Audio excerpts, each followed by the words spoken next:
ओम शांति। नमस्कार। विश्व के इतिहास में ये शान से लिखा जाएगा, सेंचुरियन दादी जी के नाम से आपको जाना जाएगा, सेंचुरियन दादी जी के नाम से आपको जाना जाएगा।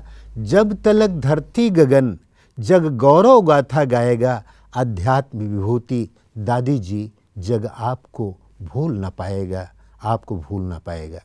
प्यारे साथियों, प्यारे दोस्तों, हम सब सुन रहे हैं और देख रहे हैं गॉडलीवुड के इस विशेष शो में गॉड्स मैसेंजर दादी जानकी जी के साथ के अनुभव की श्रृंखला, और उसमें हम सुन रहे हैं दादी जी के साथ में अंग संग रहने वाली प्यारी हंसा बहन को। हंसा बहन जी का हम फिर स्वागत करते हैं। हंसा बहन, बहुत बहुत स्वागत है आपका। हंसा बहन, हम सब ने बहुत अच्छी चर्चा की, बातें की दादी जी के बारे में। दादी जी तो सागर, जिधर से कहाँ शुरू किया जाए और कहाँ पहुँचेंगे पता नहीं, लेकिन ऐसी विशेषताएं हैं जो हम ही नहीं, दुनिया का कोई भी व्यक्ति दादी को भूल नहीं पाएगा। तो दादी जी की एक विशेषता थी जो मैंने करीब से देखा कि दादी जी को इतना बड़ा काम था, सारे विश्व की दादी थी, ब्रह्मा कुमारी इंस्टीट्यूशन की प्रमुख थी। इतना होते हुए भी दादी को बाबा कहा करते थे, मस्त फ़कीर, या जनक बेटा कहते थे। हम सब बेगमपुर के बादशाह कहते थे। तो दादी इतनी फिक्रात से फारिग थी, कोई चिंता नहीं थी। ये कैसे हो पाया था? दादी तो गॉड्स मैसेंजर ही थी जी। तो अपने ऊपर कोई रिस्पॉन्सिबिलिटी नहीं लेती थी। दादी हमेशा समझती थी कि बाबा जिम्मेवार है, जी, तो मैं क्यों फिक्र करूं। तो जैसे हम बोलते हैं कि वो जब लीडर थी, chief of the Brahma Kumaris, तब भी कोई अपना टाइटल सिर पर नहीं लिया। जैसे कहते थे कि हेडेक है, तो इस रीति से सारी जिम्मेवारी बाबा को ही सौंप दिया था। वो तो अपने को निमित्त मात्र समझती थी, जो भी कार्य करती थी तो निमित्त भाव से करती थी।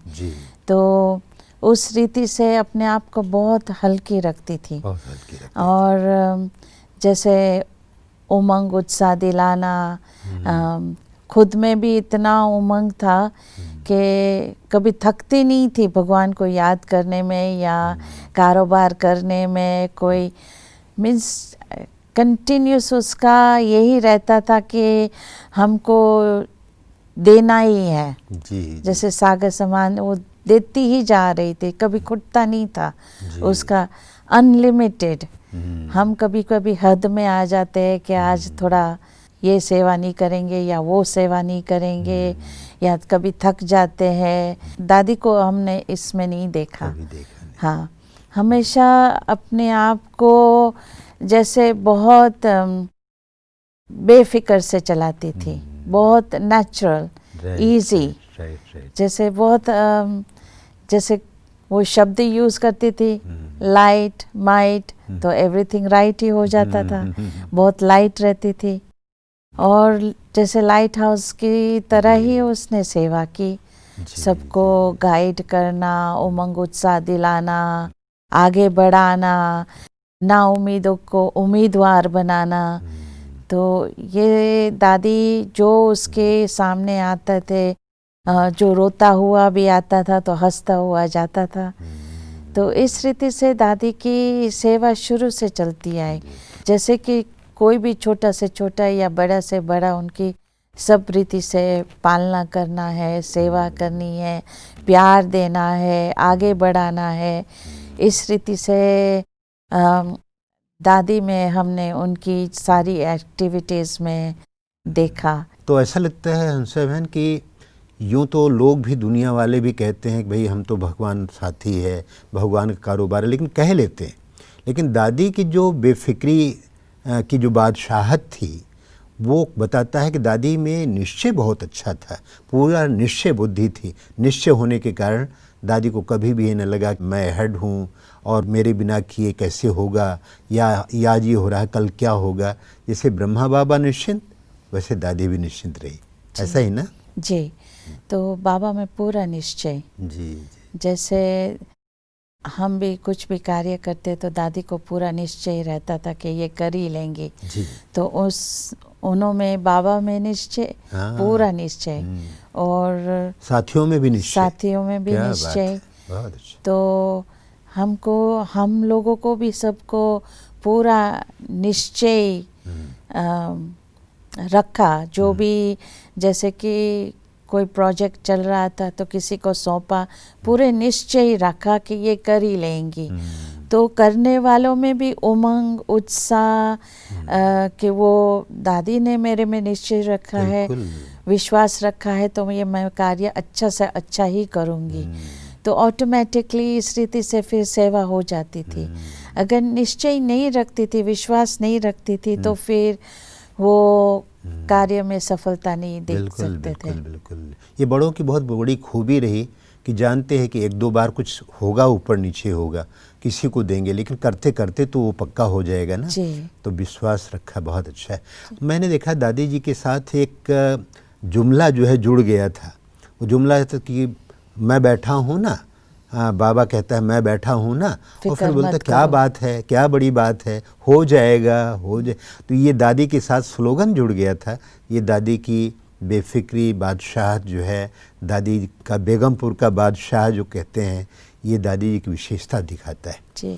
जैसे कि हमारा विदेश में जो ग्लोबल हाउस बन रहा था, तब एक पेनी भी नहीं थी हमारे पास। फिर भी दादी ने विश्वास रखा कि ये हुआ ही पड़ा है, हो ही जाएगा, ये हमेशा उसका ये दो शब्द है, हमेशा सेवा में जो उच्चारती थी वो हुआ ही पड़ा है। तो प्रैक्टिकल हम भी ये वंडर देखते कि दादी के मुख से बोला है तो हुआ ही पड़ा है। हमको भी विश्वास रहता था कि नहीं, दादी ने बोला है तो हो ही जाएगा। तो ये कभी संशय नहीं आने दिया कि ये होगा कि नहीं होगा। ये कभी फाइनेंशियल सिचुएशन ऐसी थी तो पैसा आएगा नहीं आएगा, लेकिन दादी ने कहा कि हुआ ही पड़ा है। तो जैसे बाबा को भी सौंप दिया और दादी ने जो बोल दिया तो हुआ ही पड़ा। तो उसमें ही हमने कितनी सफलता देखी। और कोई भी प्रोजेक्ट, हमारे इतने सारे प्रोजेक्ट्स चलते थे, रिट्रीट सेंटर के भी, इनर स्पेस के, दादी का संकल्प हुआ और बोला हुआ ही पड़ा है तो हो गया। उसमें किसी को भी, आसपास वालों को भी कोई संशय नहीं उठता था कि नहीं दादी कह रहे तो होगा या नहीं होगा, ये डाउट नहीं आता था। दादी में हम लोगों ने प्रैक्टिकल देखा कि जो बोलती थी तो हुआ ही पड़ा था, प्रैक्टिकल रूप से। मुझे ऐसा लगता है हंसा बहन कि दादी में जो बाबा चारों निश्चय कहते हैं उसमें पक्का था। एक तो भगवान में निश्चय, स्वयं में निश्चय, परिवार में निश्चय, अपने साथियों में निश्चय, और ड्रामा में निश्चय, विश्व नाटक में निश्चय। कि दादी हमेशा पक्का करती थी ड्रामा में जो हुआ है वो तो पक्का हुआ है, विजय हमारी होनी ही है। तो दादी में निश्चय काफ़ी था, इसलिए दादी सबको निश्चिंत कर देती थी और खुद भी निश्चिंत रहती थी। जी, बहुत उसके अंदर जो पॉजिटिविटी थी वो प्रैक्टिकल उसमें दिखाई देती थी। एक गुण विशेष दादी की और सुनना चाहते हैं आपसे, जो दादी जी अक्सर हर बात को इतना अच्छा करती थी तो जिसे लगता है जुड़ गया हो कि दादी कहती थी जैसा कर मैं करूँगी, मुझे देख करके और करेंगे। जी, इस संबंध में कुछ सुनाइए। जी, क्योंकि हम जैसे विदेश में थे या यहाँ भी थे तो इसका बहुत ध्यान भी रखते थे और हमको भी सिखाते कि आप यही समझो कि सारा विश्व हमको देख रहा है। जैसे चाहे हम लंदन में थे तो ऐसे लग रहा था कि हम छोटे से स्टेज पर है, कोई हमको देखेगा नहीं, छोटे मीन्स छोटा परिवार। बिल्कुल। और जब हम भारत में आए तो ऐसे बहुत बड़ा स्टेज मिल गया, तो सर ऐसे लग रहा था कि सारा जहान हमको देख रहा है। तो हम इस रीति से कोई भी कदम उठाएंगे, कोई भी बात करेंगे या कार्य करेंगे तो सब हमको देख रहा है। तो ये हमने भी दादी से सीखा था। प्रैक्टिकल रूप से दिखाया भी, जो वो करती थी और सब सीखते थे उनसे। छोटी सी बात, बड़ी सी बात, कोई भी, कम बोलना, धीरे बोलना, मधुर बोलना। तो फिर जैसे घर में भी हम माँ बाप को भी देखते हैं, जब हम छोटे होते हैं तो माँ बाप भी इस रीति से सिखाते हैं, और बड़े होते तो वही संस्कार फिर पढ़ते हैं। तो यहाँ दादी के साथ भी हमने बहुत इस रीति से दिखा कि हम कोई भी, क्योंकि हम मेन जो समर्पित भाई बहने हैं, तो उन्हों को ही सब देखेंगे, सब जिज्ञासु ही देखेंगे। तो जो हम करेंगे तो हमको देख और वो सब करेंगे। एक घटना याद आती है कि कहते हैं कि दादी कहीं गई बाहर, तो किसी स्टूडेंट के पास, बाहर के उसमें, तो जब चाय की ऑफर किया कि भाई दादी चाय पी लो, तो दादी ने स्वीकार नहीं किया। तो पूछा कि दादी आपके अंदर तो योग पावर है, आप तो उसको शुद्ध बना सकते हैं, आपको लेने में क्या हर्जा है। तो मैंने सुना दादी ने बड़ा अच्छा जवाब दिया, कहा मेरे ऊपर तो असर नहीं होगा, लेकिन मुझे सारी दुनिया देख रही है, लोग कहेंगे कि जब दादी जी पी सकती हैं तो हमें पीने में क्या हर्ज है जी। तो इसलिए दादी को पक्का था जैसा कर मैं करूँगी जी, मुझे देख और हमको भी इसी रीति से भी सिखाया ताकि हमारे संस्कार में कोई ढीलापन ना हो जाए कि चलो इस बारी कर लिया तो क्या हर्ज है, या कोई नहीं भी होता है, लेकिन भगवान तो देख रहा है जो कर्म हम करते हैं। चाहे आसपास कोई भी नहीं है जो हमको देख रहा है, लेकिन भगवान तो देख रहा है ना। हमारा विचारधारा तो उस रीति से चलता है।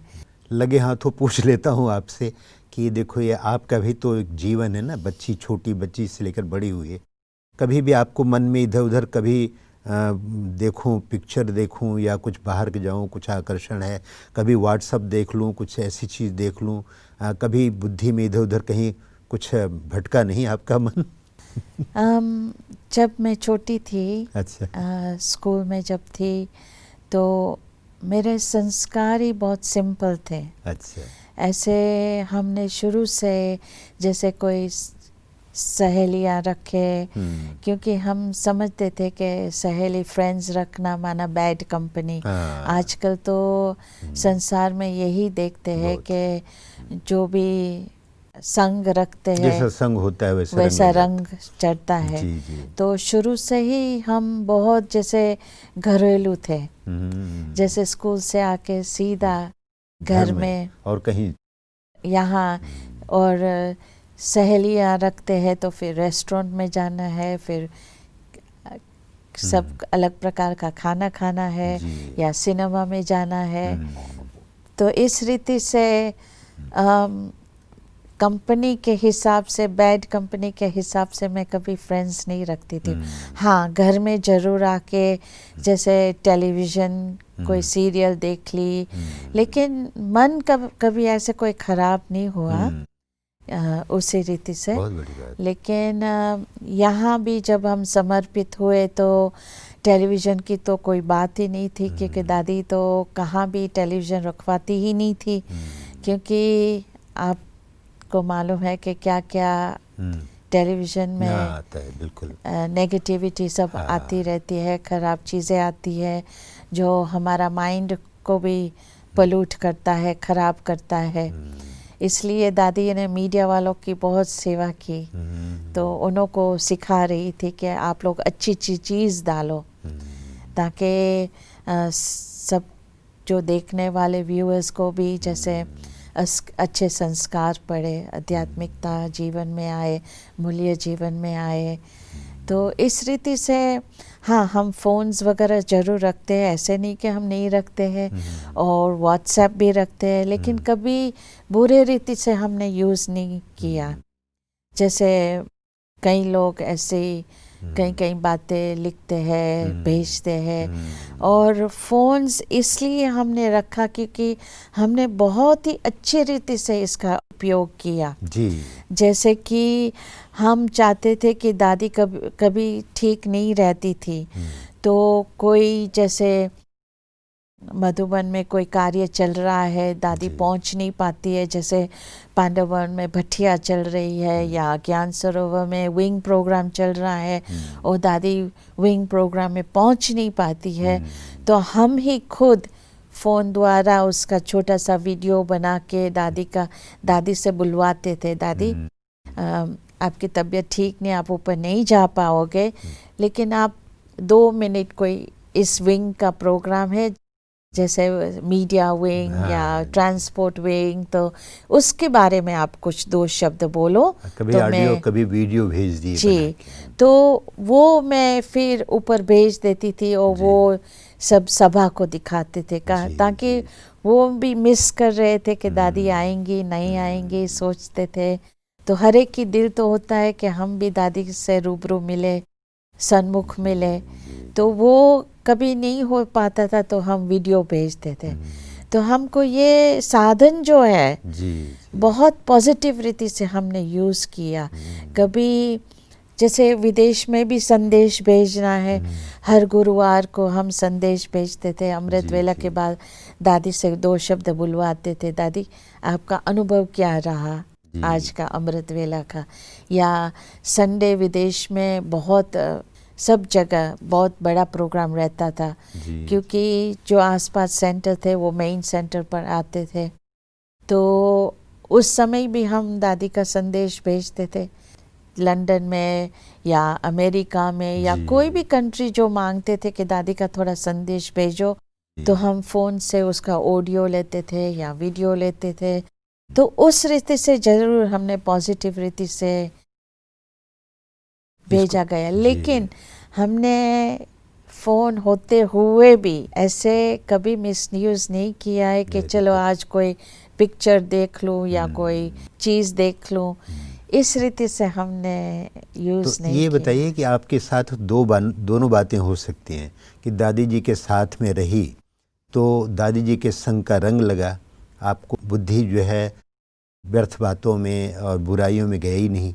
दूसरी बात ये भी हो सकता है कि आपको फुर्सत भी ना मिली हो, जी, है ना? दोनों बातें हैं। जी, फुर्सत भी, लेकिन इंटरेस्ट भी नहीं। हाँ, क्योंकि एक बार हम दादी के साथ फ्लाइट में ट्रैवल कर रहे थे। अच्छा। तो ऐसे ही हम तो जैसे आके बैठे अपनी सीट्स पर, और मैं ऐसे ही सामने जो स्क्रीन पर जो आ रहा था वो हम देख रहे थे। दादी तुरंत मेरे को बोला कि ये ज़रूरी है देखना। अच्छा। तो उस समय मेरे को रियली फील हुआ कि ज़रूरी तो नहीं है, लेकिन सामने है तो फिर हम देख लेती हूँ। तो मेरा डाइवर्शन किया कि इस समय हमको बाबा की याद में बैठना चाहिए या ऐसे, ये ज़रूरी नहीं है ना कि देखने का। तो बहुत उस समय ध्यान खिंचवाया। कभी कभी हम यहाँ भी जैसे भवन में बैठते थे तो हाथ में फ़ोन रहता था, किसी का फ़ोन आ गया या किसी से फ़ोन पर बात कर रही हूँ तो दादी तुरंत पूछती किससे बात कर रही है, और ये ज़रूरी है, ये हाथ में पकड़ा, ये दादी को नाम नहीं आता था कि ये मोबाइल है, लेकिन दादी हमेशा कहती थी कि ये चीज़ें मेरे को नहीं आता है, कैसे चलाना है ये मेरे को नहीं आता है। तो दादी हमेशा ध्यान खिंचवाती थी। सच पूछा जाए तो उसमें इतनी ज़्यादा गंदगी परोसी जा रही है, बहुत ही। उनका अभी ही मेरे को एक छोटी बहन ने कहाँ से फ़ोन किया कि दीदी मेरा बहुत मन था आपसे बात करूं। तो उसके पहले उसने कई सारे फ़ोटोज़ हमको भेजे। अच्छा। और हमको बोला कि दीदी मेरा योग ही नहीं लग रहा है। तो हमने बोला कि बहन आप मुरली सुनती हो, मुरली पढ़ती हो? तो कहा हाँ सुबह सुन लेती हूँ। फिर मैंने बोला सारा दिन और क्या करती हो? तो फिर उसने जवाब नहीं दिया। तो मैंने बोला ये साधन जो है वो आपको योग लगाने नहीं देती है।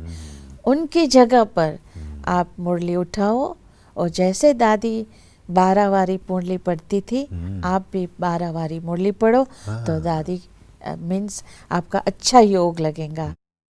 तो उसको रियलाइज़ कराया। छोटी सी ही बहन थी कि क्योंकि ये साधन ऐसी चीज़ है जो आप 12 घंटा 24 घंटा भी लेके बैठेंगे तो भी पूरा नहीं होगा, कंटिन्यूस उसका जैसे आपको नींद ही नहीं आएंगे उसके बगैर। तो ये जो साधन है, साधन क्वाइट हमारा माइंड को पोल्यूट करता है, डिस्ट्रैक्ट करता है, नेगेटिव व्यर्थ संकल्प ले आता है। तो इस रीति से हम इनको यूज़ करेंगे तो योग तो लगेगा ही नहीं, ध्यान में तो बैठ नहीं पाओगे। तो दो चीज़ें हैं, साधना करो या साधन से साथ व्यस्त टाइम गवाओ। तो दो चीज़ नहीं हो सकती है। इसलिए दादी भी कहती थी, बड़ी दादी भी कहा करती थी कि सिनेमा जो है वो सिन की माँ है और इसमें ऐसी चीज़ें होती हैं, एडवर्टाइजमेंट से लेकर के पूरा खोलिए और सामने वही दिखाई पड़ता है। तो जितना हो सके उसके आकर्षण से अपने आप को बचाना, साधनों को निमित्त बन करके यूज़ करना, फिर ट्रस्टी बन करके उसको कार्य में लाना और फिर अलग से हो जाना। ये दादी में तो बड़ी विशेषता थी कि दादी किसको कितना यूज़ करना है वही करती थी, मतलब से मतलब रखती थी। और वो हमारा ध्यान भी कई बातों में खिंचवाती थी भी, जो हम कुछ भी इस रीति से गलत करते थे या दादी कहती थी कि ये वेस्ट ऑफ टाइम है। दादी ये भी कहती थी कि ना अपनी साधना को बढ़ाओ, साधन के भरोसे न रहो। साधन तो आज है और कल तो रहेंगे नहीं, लेकिन अंत में हमारी साधना ही काम आएगी। क्योंकि समय ऐसा आने वाला है और आ ही रहा है, लोग भी देख रहे हैं कि क्या चल रहा है दुनिया में।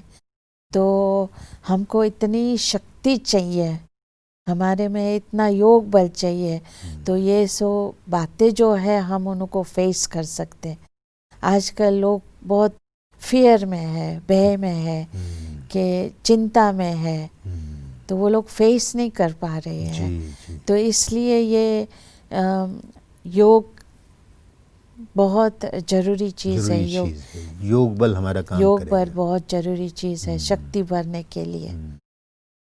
दादी से जब भी पूछा जाता था दादी सारे दुनिया के लिए मैसेज दो, तो दादी के अंदर तो पहले ही सारे विश्व के लिए विश्व प्रेम था, सबका कल्याण हो, दुनिया का परिवर्तन हो, सभी सुखी हों, सभी शांत हों, ऐसे करके दादी के दिल से तो नेचुरल ही दुआ निकलती थी। जी, वो कहती भी थी कि जो करना है अब कर लो, कल किसने देखा। क्योंकि समय ऐसा बीतता जा रहा है जो हमको पता भी नहीं चलेगा कि कल ही अंत आने वाला है। इसलिए जो करना है अभी ही हमको कर लेना है। तो ये बहुत अच्छी थी दादी में, तो तमाम विशेषता थी।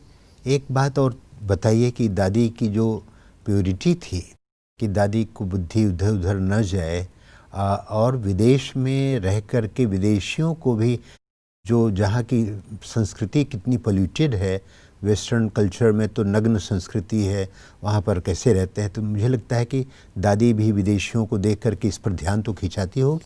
जी जी, अपने क्लासेस द्वारा बहुत जैसे सरल रीति से उनको ज्ञान सुनाती थी। चाहे मुरली तो पढ़ते सब, लेकिन मुरली से भी सरलता से सुनाना, उनको समझाना, चाहे क्लास में सुनाओ, चाहे जब सामने आते थे या ग्रुप्स में पर्सनली भी किसी को समझ में नहीं आता था तो बहुत सरल रीति से उनको समझाती थी कि इसका फ़ायदा क्या है, इसका नुकसान क्या है। तो एक बारी ये भी विदेश में सारा लिखी थी, नेगेटिव थॉट्स क्या है, पॉजिटिव थॉट्स क्या है, सोल कॉन्शियस चीज़ क्या है, बॉडी कॉन्शियस क्या है। तो इस रीति से कॉन्ट्रास्ट दे दे के दादी बहुत अच्छी रीति से समझाती थी अपने क्लासेस द्वारा। या क्योंकि हमको तो यही अभी तो फीलिंग होता, दादी ने तो हमको मक्खन खिलाया, मेहनत उसने किया सब, जो शुरू में उन लोगों को जो ज्ञान मिला, लेकिन विदेश में जाके बहुत सरल रीति से सारा हमको सुनाती थी, ध्यान पे देती थी। चलिए, बहुत अच्छा हंसा बहन जी, आपने बहुत अच्छी बात बताई। प्यारे दोस्तों, आज हमने हंसा बहन से दादी की कई विशेषताओं को सुना, देखा कि एक दादी में पूरा निश्चय था, इसलिए बेफिक्र बादशाहत थी दादी में।